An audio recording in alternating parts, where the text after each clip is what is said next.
Shalom Bapak Ibu Saudara yang dikasihi Tuhan, Jemaat GBI Shalom. Ya, terima kasih buat waktu dan kesempatan.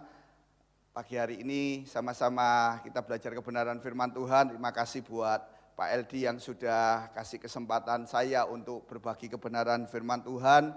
Gembala saudara ini salah satu hamba Tuhan yang saya hormati, pembicara tetap di tempat saya beribadah, ya. Saya Abednego Andi, pendeta muda, wakil gembala dari GBI Jemaat Kasih Surabaya. Ya, saya baru saja berlibur sih di Pulau Bali merayakan Silver Wedding Anniversary, ya. Saudara, tidak berpanjang lagi, sama-sama kita buka kebenaran firman Tuhan dengan judul, saya kasih judul hilang ingatan, ya. Saya merasa beberapa kali saya ini hilang ingatan bukan gila gitu ya, lupa, suka lupa, ya. Oke, kita sama-sama buka kebenaran firman Tuhan dalam kitab 1 Samuel pasal 30 ayat 26 sampai 31. Kalau saudara ingin diberkati Tuhan lebih lagi, saudara bisa buka lengkap, baca pasal mulai pasal 29, ya. Pasal 30 ayat 1 sampai 31, saya ambil bagian akhir aja, perikop bagian akhir 26 sampai 31, di mana perikopnya berkata, Daud mengirim pemberian kepada para tua-tua di Yehuda. Ya, saudara kalau baca pasal sebelumnya, bagaimana Daud ini kalah, gitu ya. Bagaimana Daud ini lebih tepatnya diambil istri sama anaknya, gitu ya. Ketika dia kembali ke Siklak, habis semua, ya. Dalam kondisi terpuruk, Daud menguatkan kepercayaannya. Ayat yang ke-6 itu ayat yang terkenal gitu ya. Daud sangat terjepit, Daud menguatkan kepercayaannya. Dan setelah itu Daud berhasil mengalahkan bangsa Amalek ini. Dan di ayat-ayat terakhir, saya suka ini ya. Daud ini memberi pemberian kepada para tua-tua di Yehuda. Dari mana asal pemberian Daud ini ya? Kalau saudara flashback mundur dulu di ayat 13 ya. Kemudian bertanyalah Daud kepadanya, "Budak siapakah engkau dan dari manakah engkau?" Jawabnya, "Aku ini seorang pemuda Mesir, budak kepunyaan seorang Amalek. Tuanku meninggalkan aku karena 3 hari yang lalu aku jatuh sakit." Ya, kami telah menyerbu tanah Negeb orang Kreti dan daerah Yehuda, dan tanah Negeb Kaleb dan Siklak telah kami bakar habis. Ini hebatnya Daud ya, salah satu yang saya suka dalam kondisi dia terjepit, dalam kondisi dia kesusahan, dalam kondisi dia masih bingung, dia harus kejar nih bangsa Amalek kemana, yang bawa anak istri dan anak istri punggawa-punggawanya semua ya. Dia masih sempat-sempatnya tolong seseorang. Dan puji Tuhan ya. Ini ternyata seorang budak yang ditolong ini ternyata budaknya orang Amalek. Dan budak ini menjelaskan dengan jelas dia ini sakit ditinggal. Dia sakit ditinggal, dia kasih tahu kemana orang Amalek itu lari. Ya. Bahkan dia menceritakan dengan detail dia ini habis rampas, habis perang dengan kota ini, dan dia rampas hasil dari kota itu. Dan saudara lihat, Daud ini bawa rampasan yang banyak. Dan saudara kalau lihat di pasal 28, Daud ini jadi pegawainya Filistin sekian lama karena lari dari kejaran Saul. Daud sendiri punya harta gitu ya, selama kerja di Filistin, jadi antek-anteknya Filistin. Daud tentu punya harta banyak gitu ya. Nah, selain itu Daud berhasil mengalahkan Amalek. Daud punya rampasan dari harta Amalek itu sendiri. Daud punya harta lagi dari apa yang Amalek rampas gitu ya. Bukan hanya double porsi, triple porsi, saya enggak tahu ini berapa porsi gitu ya. Dan itu rupanya yang dibagi-bagikan sama Daud. Firman Tuhan jelas mengajar, biarlah pemberian kita itu harus disertai dengan sukacita, sukarela, berdasar dari apa yang ada dari diri kita. Dan kali ini Daud kasih contoh yang bagus ya. Kita kembali ke ayat 26 sampai 31. Ketika Daud sampai ke Siklak, dikirimnyalah sebagian dari jarahan itu kepada para tua-tua di Yehuda, kepada teman-temannya dengan pesan, inilah pemberian kepadamu dari jarahan yang dirampas dari musuh Tuhan, yakni kepada yang di Betel, kepada yang di Ramot di tanah selatan, kepada yang di Yatir. 28, kepada yang di Aroer, kepada yang di Sifmot, kepada yang di Estemoa, kepada yang di Rakal, kepada yang di kota-kota orang Yerahmeel, kepada yang di kota-kota orang Keni, kepada yang di Horma, kepada yang di Borasan, kepada yang di Atak, kepada yang di Hebron, dan kepada segala tempat di mana Daud dan orang-orangnya mengembara.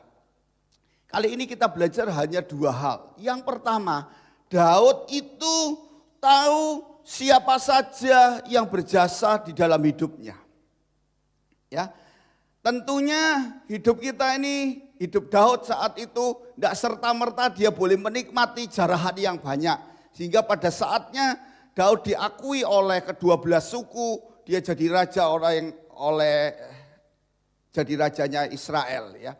Tidak serta-merta langsung seperti itu. Tentunya hidup saya, hidup saudara enggak serta-merta bisa menikmati seperti ini, ya. Saya cerita sama anak saya, wah puji Tuhan kita ini bisa akhirnya liburan ke Bali lagi gitu ya. Menikmati liburan silver wedding anniversary-nya papa mama. Saya kasih cerita sama mereka, wah kalau sekarang ini kita bisa menikmati, puji Tuhan hotelnya baik, kita bisa liburan baik. Saya kasih tahu, kalau dulu papa mama pergi, kamu masih kecil-kecil, kalau pergi tunggu diajak orang, gak bisa nentukan mau pergi kemana. Tunggu diajak orang, tunggu ada yang traktir, jadi gak bisa pilih. Hotelnya puji Tuhan baik gitu ya, mau makan apa ya sudah, mau tambah juga sungkan gitu ya. Nah sekarang dalam anugerah Tuhan kita ini bisa menikmati berkat Tuhan gitu ya. Saya kasih ceramah banyak panjang lebar karena saya naik mobil. Biasanya kalau saya ceramah anak-anak saya goda saya gitu ya. Pendetanya khotbah gitu ya. Kadang mereka nggoda, ditinggal, pendetanya mulai khotbah gitu ya. Nah, kalau sudah naik mobil sama saya, mereka nggak bisa keluar mobil, saya kasih kesempatan, kapokmu kapan gitu ya. Wah, saya hajar sama firman Tuhan ya. Saya menyadari keberadaan hidup saya saat ini, kalau bisa ada sampai saat ini, bahkan dalam anugerah Tuhan bisa berbagi kebenaran di gereja di mana hamba Tuhannya saya hormati. Ini tidak serta-merta seperti ini gitu ya, ada proses yang lama. Saya mau katakan bahwa ada kalanya proses itu lama, ada kalanya proses itu singkat. Kalau saudara baca cerita Daud pasal 30 ini, memang singkat prosesnya gitu ya. Ketika Daud pulang ke Siklak, nggak ada nih anak istrinya. Dalam waktu yang singkat dia bisa kalahkan orang Amalek gitu ya. Bahkan bawa jarahan yang banyak. Saudara, kita ini tidak bisa tahu proses hidup kita. Saya cuma bisa tahu, bisa share sama saudara bahwa apapun yang terjadi di dalam hidup kita ini proses dari Tuhan, seizin Tuhan, dan saya terlalu yakin bahwa itu datangkan kebaikan buat saya, datangkan kebaikan buat saudara, gitu ya. Jangan pernah mengeluh dengan proses ini, bahagialah dengan proses ini. Saudara, dan ketika kita menghadapi proses ini, ya, yakinlah Tuhan yang atur hidup saudara. Saya suka lagu itu, Tuhan menetapkan langkah-langkah orang. Waduh, kalau saudara hidupnya berkenan sama Tuhan, sudahlah sepanjang hidup saudara, Tuhan yang kawal saudara. Tuhan yang atur saudara, jangan pernah mengeluh. Banyak orang yang mengeluh dengan pandemi ini.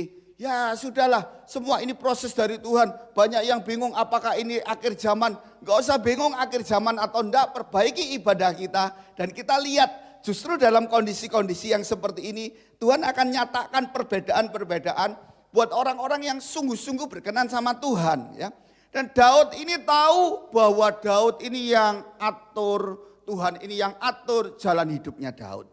Dan Daud tahu ketika Tuhan mengatur jalan hidupnya ini, di sekeliling Daud gitu ya, banyak orang-orang yang punya peranan yang hebat gitu ya. Banyak orang yang bantu Daud. Lihat di ayat 31, siapakah Daud kepada segala tempat di mana Daud dengan orang-orangnya mengembara. Sekian lama Daud itu mengembara, gitu ya. Daud itu tahu benar, sudah nggak diperhitungkan sama orang tuanya. Jadi pengawalnya raja, jadi mantunya raja, dikejar raja, mau dibunuh sama Raja Saul. Bahkan hidupnya harusnya enak, sudah diurapi jadi raja, tapi tetap masih mengembara. Dan ketika saudara baca firman Tuhan itu ya, apalagi kalau saudara baca kitab Mazmur ya, tidak ada satu patah kata pun komplainnya Daud sama Tuhan. Ya, keluhan Daud ini dalam bentuk Tuhan kalau boleh Tuhan minggirkan, Tuhan kalau boleh singkirkan. Daud tidak pernah komplain sama Tuhan.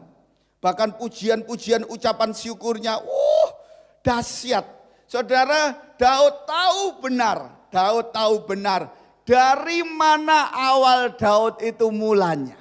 Orang yang tidak masuk hitungan, bahkan ada satu Mazmur yang bilang 71 ayat 7 kalau tidak salah itu ya. Bagi banyak orang aku seperti tanda ajaib. Daud tahu keberadaan hidupnya sekarang diberkati Tuhan. Keberadaan hidupnya sudah mulai sampai pada puncak-puncak kesuksesan ya. Ini mulai saatnya Daud diangkat oleh Tuhan. Kejadian di pasal 30 ini seakan-akan Tuhan mau membalikkan telapak tangan. Terlalu mudah, mulai dari kehilangan semuanya, akhirnya bisa mengalahkan Amalek dengan rampasan-rampasan yang 3 kali lipat, 4 kali lipat. Betapa dahsyatnya. Dan Daud tahu dia seorang pengembara. Daud itu orang yang tidak masuk hitungan. Orang yang mungkin dipandang sebelah mata. Bahkan mungkin sudah tidak diperhatikan lagi. Mazmurnya juga bilang sekalipun orang tuaku meninggalkan aku, Tuhan tidak pernah meninggalkan aku. Kita lihat ya, Daud itu tahu siapa saja yang berjasa di dalam hidupnya. Ya, Daud tahu siapa-siapa saja orang yang diutus sama Tuhan untuk bantu Daud, untuk bela Daud, untuk yang berdiri bersama Daud, untuk yang berperang bersama Daud ya. Saya kalau baca nih pahlawan-pahlawannya Daud, kalau saudara baca ketika Daud akan meninggal, Tuhan itu Alkitab catat nih pahlawan-pahlawannya Daud, kayak cerita komik sih mestinya. 1 orang kalahkan 300 orang, 1 orang kalahkan 800 orang, kalahkan Goliat seperti Daud. Alkitab mau menunjukkan bahwa keberadaan Daud itu ditopang oleh orang-orang sekelilingnya. Dan ayat 30 jelas gitu ya. Kepada para tua-tua yang dukung Daud, kepada teman-temannya, kepada semua tempat pengembaraan. Makanya ditulis lengkap ya. Saudara harus ingat, saya mengingat-ingat keberadaan saya sendiri. Oke, dahulu bagaimana siapa tua-tua yang berperan di dalam hidup saya. Di mimbar ini mau saya katakan kalau orang tua saya tidak sungguh-sungguh dalam Tuhan, orang tua saya bukan hamba Tuhan yang setia, saya rasa saya tidak bisa berdiri sampai saat ini. Ya, saya tahu dan saya mengucap syukur saya tinggal bareng orang tua, saya punya kesempatan yang banyak untuk saya berbuat untuk orang tua saya. Saya tahu bahwa orang tua saya kerja keras untuk saya. Saya tahu nih tua-tua gitu ya, penatua-penatua gereja yang doa buat saya gitu ya. Tidak pernah putus-putus, tidak pernah henti-henti. Saya keluarga hamba Tuhan, saudara-saudara orang tua saya gitu ya, beberapa gembala sidang. Banyak yang doa sama saya. Saya tahu saya ditopang doa oleh orang-orang itu. Saya seringkali dikasih nasihat, ayo bangkit, ayo jangan putus asa gitu ya. Khususnya mami saya. Wah, saudara, saya tahu kalau saya bisa punya pekerjaan gitu ya. Separuh waktu saya pagi sampai sore saya bekerja. Saya bekerja di pabrik karton ya. Puji Tuhan nyaris bangkrut, tidak jadi bangkrut. Saat ini diberkati Tuhan.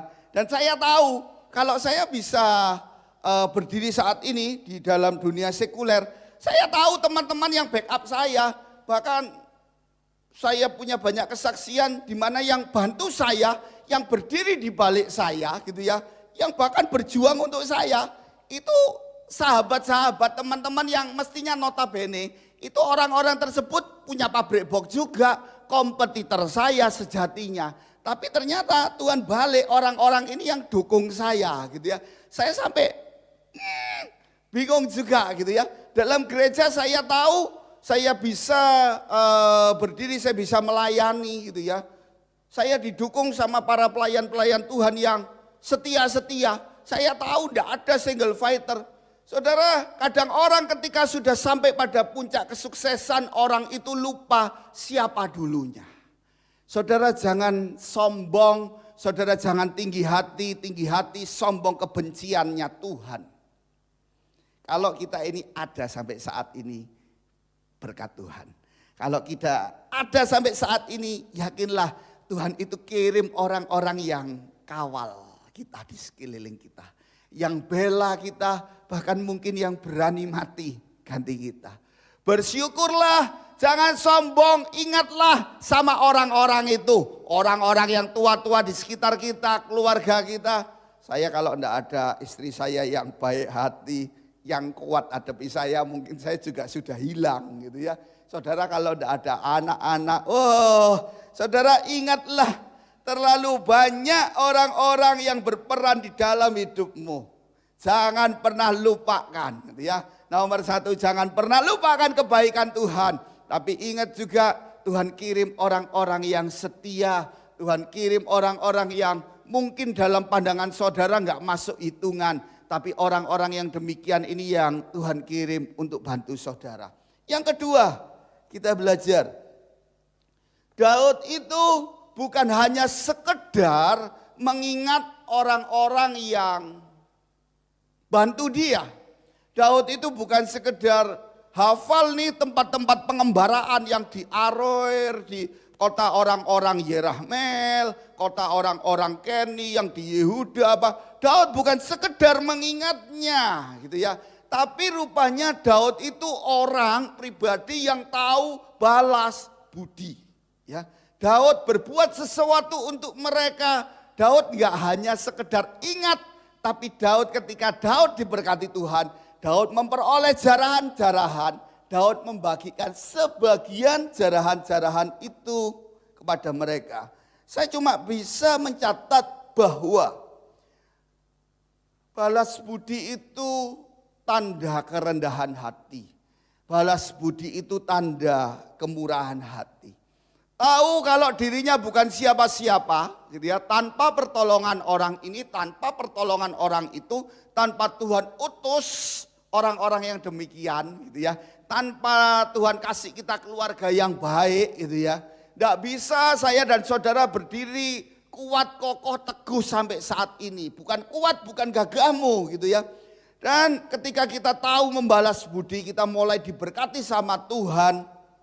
Itu tanda kerendahan hati kita. Tuhan mengajar kita supaya kita murah hati. Dan saya mau tambahkan begini saudara, bahwa balas budi itu adalah salah satu bentuk ucapan syukur kita. Ya, bersyukur sama Tuhan, Tuhan terima kasih. Ya, saya yakin di gereja saudara sudah diajar dengan demikian hebatnya, dengan bagusnya. Jangan melupakan apa yang menjadi milik Tuhan. Jangan lupa ada bagian-bagian yang harus kita sisihkan untuk persembahan. Gitu ya. Saya juga mengajar anak saya, nomor satu milik Tuhan. Tidak bisa tidak. Gitu ya. Tapi saudara saya mau katakan, ketika saudara bersyukur, saudara tahu kehidupan saudara diberkati Tuhan dengan kekuatan, kesehatan, dengan materi saudara mulai mendapat jarahan-jarahan dari hasil kerja saudara gitu ya, dari keringat saudara, saudara diizinkan sehat, dalam pandemi ini saudara masih bisa bekerja, bersyukur sama Tuhan, dan tanda ucapan syukur itu kita mulai berbagi gitu ya. Tanda penghormatan, terakhir saya mau katakan bahwa tanda penghormatan itu adalah yang pertama sikap hati. Kalau kita ini tahu balas budi gitu ya, bagaimana sikap hati kita yang baik. Saya tadi saya katakan saya tinggal sama orang tua saya saya harus bersikap yang baik karena saya tahu keberadaan saya ini kalau tidak ada orang tua saya tidak bisa gitu ya. Bagaimana sikap hati yang baik gitu ya. Bagaimana sikap ini dalam menghormati. Saudara, ada banyak tim doa yang dukung saya bisa berdiri sampai saat ini. Beberapa dari mereka orang-orang maaf yang sederhana, strata sosial di bawah saya. Dan saya diajar Tuhan, lihat orang-orang yang sederhana berdoa buat kamu. Bagaimana kamu harus menaruh hormat gitu ya. Bicara sikap hati bukan hanya bicara menundukkan badan saja, tapi kelihatan gitu ya. Memang postur badan itu bisa dibaca, tapi lebih di dalam hati. Tuhan yang tahu, saudara yang tahu bagaimana saudara menaruh hormat kepada orang-orang yang dukung saudara, kepada orang-orang yang bela saudara, bahkan kepada orang-orang yang saat ini berjuang bersama saudara gitu ya. Sikap hati yang kedua ini, sikap dalam bertindak. Saudara, puji Tuhan kalau saudara diberkati secara materi, saudara mulai diberkati Tuhan secara materi, dapat banyak jarahan gitu ya, dari hasil kerja saudara itu ya. Tuhan kasih perbedaan karena saudara sungguh-sungguh sama Tuhan gitu ya. Tuhan balik nasib hidup saudara, wah, proses panjang, proses singkat sampai pada saatnya ini puji Tuhan. Tapi saya tahu orang tua saya ini habis operasi jantung, dia pasang ayah saya pasang alat pacu jantung gitu ya. Sukaannya itu mestinya tiap minggu itu paling tidak 1 kali itu ada tukang pijit datang ke rumah gitu ya. Kami satu keluarga gantian pijit itu ya. Nah karena sudah pasang alat pacu jantung nggak boleh tengkurap. Wah, saya tahu sukaannya pijit itu ya. Ya sudah itu ya. Kalau sudah malam hari gitu ya, paling jelek 2 minggu sekali lah saya kesel ya, duduk duduk di meja makan gitu ya, saatnya saya ini olah tangan. Dan puji Tuhan gitu ya, itu mantan olahragawan, jadi semua itu badannya apa ya kalau bilang ya, kekar gitu loh, kaku gitu. Kalau mijet itu sampai tangannya 15 menit gak pernah lebih saya, capek sambil berdiri gitu ya. Kalau pijet sambil tidur itu kan enak, bisa inget gini. Kalau sambil duduk gak bisa saudara. Puji Tuhan itu ya. Dan saya tahu keberadaan saya gara-gara kerja keras orang tua saya. Kerja keras dalam doa, mami saya tiap malam ini lagi demen-demennya nih. Kalau dulu hanya sekedar malam jam 9, jam 10 baru makan malam, itu ngiriskan buah. Saya tahu sukaannya buah apa. Saudara, maaf ya kalau saudara selesai ibadah ini datang ke rumah orang tua saudara, belikan sesuatu, jangan pakai tanya sukaannya mami apa, sukaannya papi apa. Kalau masih suka tanya seperti itu, maaf saya mau bilang keterlaluan gitu ya. Saya tahu terakhir-terakhir ini saya bikin es jus, bukan hanya sekedar buah gitu ya. Pokoknya buah-buah yang enak saya masukkan, jatahnya 1 jus itu bisa untuk 4-5 gelas gitu ya. Orang tua saya dulu papi mami, baru istri dan anak-anak, baru sisanya saya gitu ya. Tanda penghormatan gitu ya, tanda balas budi, menghormati orang-orang yang berjasa di dalam hidup kita. Bukan hanya sikap hati ya, bukan hanya sikap hati, tapi sikap kita dalam bertindak. Enggak mesti harus dengan uang. Kalau saudara diberkati Tuhan secara materi, puji Tuhan, lakukan seperti yang Daud lakukan. Ya, Daud ketika terima jarahan banyak, dia tidak lupa. Dan yang terakhir, poin terakhir gitu ya, dalam poin yang kedua, Daud tahu balas budi. Tanda penghormatan itu adalah sikap dompet kita. Ya, banyak orang diberkati Tuhan, tambah lama tambah kaya, tambah lama tambah diberkati gitu ya. Orang merasa ini duit-duitku, keringat-keringatku. Saudara bisa berkeringat aja anugerah Tuhan. Ya. Saudara bisa bekerja, saudara bisa beraktivitas. Kalau enggak Tuhan yang kasih kesehatan. Kalau enggak Tuhan yang kasih talenta. Enggak Tuhan yang kasih kepandaian, akal budi. Enggak bisa gitu ya. Bersyukurlah banyak yang berjuang bersama saudara yang dukung dalam doa gitu ya. Kalau saudara sudah diberkati Tuhan, perhatikan sikap dompet saudara. Apakah dompet saudara itu hanya untuk keperluan pribadi saudara?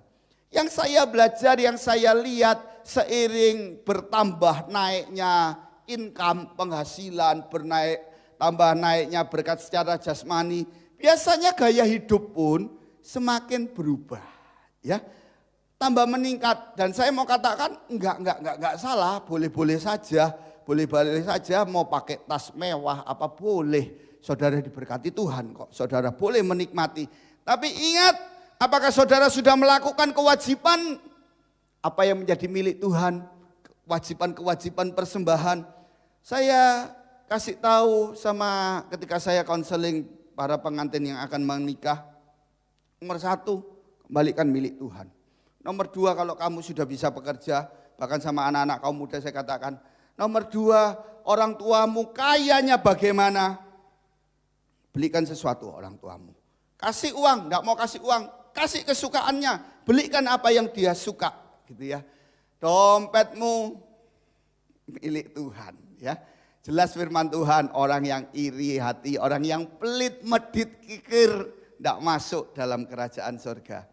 Saudara, jadilah orang yang tahu bahwa kalau kita ada sampai saat ini itu Tuhan kirim orang-orang di sekitar kita. Jangan merasa diri kita ini hebat, ya. Kita ini hebat karena pencipta kita mau mati ganti kita. Dan kelakuannya orang hebat itu tahu siapa-siapa saja yang berjasa di sekeliling kita. Terlalu banyak. Dan jadilah orang yang tahu balas budi. Tahukah saudara berbuat sesuatu kepada orang-orang di sekitar kita? Saya lama tidak jumpa sama gembala saudara. Pertama kali perjumpaan setelah sekian lama adalah ketika gembala saudara bertugas di GBI Ambengan, ya. GBI Ambengan, dulu kami gereja cabang GBI Ambengan itu CC-nya mami, orang tua angkat saya, ya, karena tidak punya anak, sudah janda. Nah, dalam satu kesempatan nggak ada yang antar ke gereja, ya. Saya menawarkan diri untuk mengantar, gitu ya. Dan rupa-rupanya, gitu ya. Ketika saya menawarkan diri, itu saya bisa jumpa sama Pak LD. Saya sampai sekarang masih ingat itu Pak LD, khotbah Ayub 3 ayat 25 gitu. Apa yang kamu takutkan, yang cemaskan itu yang terjadi gitu ya. Itu jumpa lama sehingga mulai nyambung lagi. Jadi kayak ceritanya Daud nih, Daud lagi kejar ketemu seorang budak gitu ya. Dan Daud tolong, wah saya seneng banget gitu ya. Dan saya kasih tahu nggak ada yang kebetulan, saya tinggal satu komplek perumahan sama ibu gembala ini, mami angkat saya itu ya. Saya kalau panggil Mami D. Saya berusaha, saya tahu mulai dari umur 1 tahun sampai umur 27 tahun bapak suaminya meninggal gitu ya, Papi D itu meninggal. Selalu tiap tahun datang ke rumah saya, doakan saya, selalu kasih saya hadiah. Saya tahu saya ditopang oleh doa yang kuat.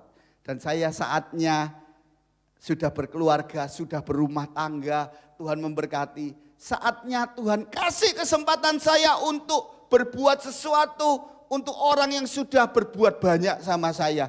Apa yang bisa saya lakukan? Kalau mau pergi, ayo pergi makan ya sebelum pandemi tentunya ya. Apa yang bisa saya lakukan? Saudara, kondisi pandemi ini saya yakin Tuhan datangkan kebaikan buat saudara. Saudara mulai flashback, ingat-ingat, saudara introspeksi keberadaan diri saudara. Jangan pernah egois, perhatikan siapa-siapa yang angkat saudara. Perhatikan siapa-siapa yang berjasa di dalam hidup saudara. Dan lepas dari kebaktian ini, mulai lakukan sesuatu gitu ya. Bukan hanya sikap hormat, bukan hanya dalam bertindak, sikap dompet Anda menentukan. Berbuatlah sesuatu, lakukan sesuatu. Saya rindu saudara semua yang dengar firman Tuhan ini, diberkati Tuhan, dipulihkan oleh Tuhan. Mari sama-sama kita berdoa. Kami bersyukur sama Tuhan, kami boleh dengar kebenaran firman Tuhan.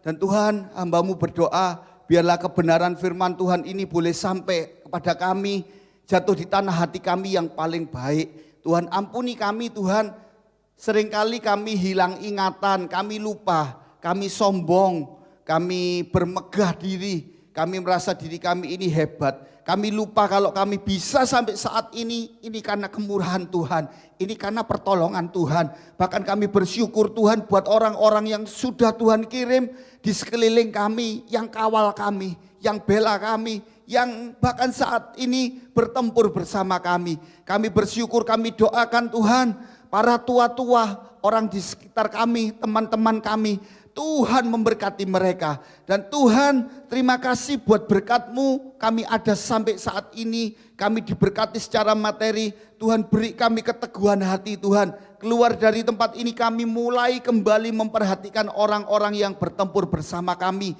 Para tua-tua, Tuhan, bukan kami hanya sekedar berdoa. Tuhan, berkati kami, hidup kami boleh jadi berkat. Terima kasih Tuhan Yesus buat kebenaran firman Tuhan. Tuhan memberkati hamba-Mu Bapak Eldi dan keluarga. Tuhan, dalam penggembalaan Tuhan beri pundak yang kuat, terus boleh mengembalakan banyak jiwa yang boleh dimenangkan untuk kemuliaan nama Tuhan. Tuhan memelihara. Terima kasih Tuhan, juga setiap jemaat-Mu yang mendengar kebenaran firman ini, Tuhan memberkati. GBI Shalom dipakai Tuhan untuk kemuliaan nama Tuhan. Terima kasih Tuhan Yesus, terima kasih. Di dalam nama Tuhan Yesus Kristus kami berdoa, kami mengucap syukur, haleluya, amin. Shalom Bapak Ibu, sampai jumpa di lain kesempatan. Tuhan Yesus memberkati.